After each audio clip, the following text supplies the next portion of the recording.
So the period I'm interested in is 2009 to 2011, when you were working on elections in St Kitts and Nevis, Dominica, St Vincent and the Grenadines, and the referendum in St Vincent and the Grenadines. What was the nature of your business relationship with Dr. Christian Kalin from Henley and Partners?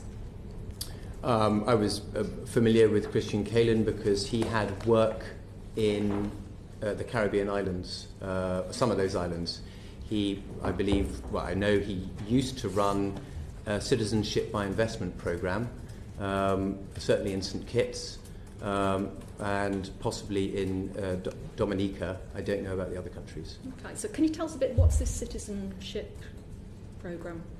Is that the same thing as So I believe it's the same or similar to a system that we have in the UK and other European countries, but again, you'll have to explore this yourself, where an individual has a right to acquire citizenship through investment.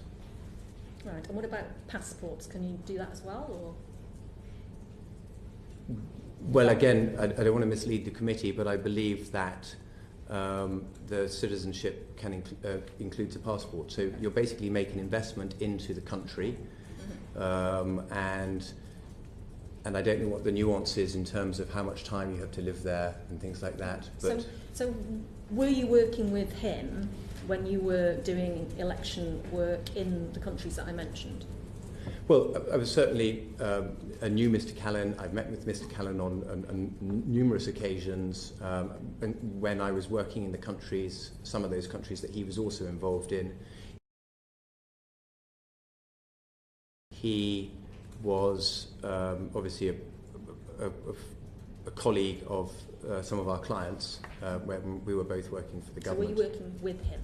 Did you undertake work together in any of those countries? Well, you mean on citizenship for investment programs? Well, as part of the work that you were doing, was he involved in any aspect of that work? Well, he certainly had an interest in the outcome of the elections. He definitely, as a government contractor, had an interest in how the elections would unfold. Yeah, but did he work with you? You said you knew him. Did you do any work together? I'll ask you again. Well, it's a difficult question because I don't want to mislead you. Of course, he didn't work on any of the campaigns. That would be a ridiculous notion. But he didn't. But he dipped in and out of the island, and I met with him. To do what? Well, he would ask me about the election campaign,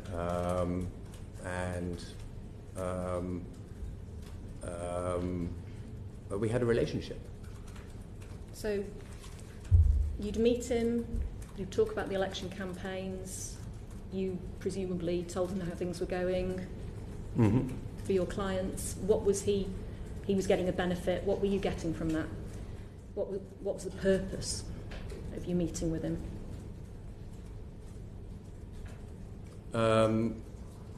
Well, I don't really know what you're alluding to here. I'm not alluding to anything, I'm asking what the purpose of the meetings were from your perspective. You know, you're obviously a very busy man, you travel around the world. These are tiny countries, and there are not that many people who, certainly foreigners who come in and out and who have an active, ongoing relationship with the government. I think I met with lots of people over that period who had similar relationships with the government. Did he finance any elections? He may well have made contributions towards the election campaigns, but you'd have to talk to him about that. And were they campaigns for parties who were your clients? I can't speak about his activities, but my understanding is that you may well have financed some of the elections or given contributions towards some of the elections. Who were our clients. Who were clients. Yeah. And did you ever discuss his financing in the meetings that you said you had with him? Yes, but not overtly. Can you... Sorry, I don't understand that. Well... Did you discuss it or didn't you? Yes, we did. Right, okay. You said he was a big contractor with governments. in those countries. Mm-hmm. So is that where the passports and the citizenship stuff comes in? Well, I haven't spoken to Mr. Kalin for a number of years, many years now, but at the time, I believe he ran the economic citizenship program in St. Kitts, certainly in St. Kitts, and we were involved in the election in St. Kitts. And so what sort of people would effectively buy a citizenship or buy a passport? Oh, I couldn't speak to that. I genuinely... We never discussed that. I don't. People who wanted to have a second citizenship, I guess.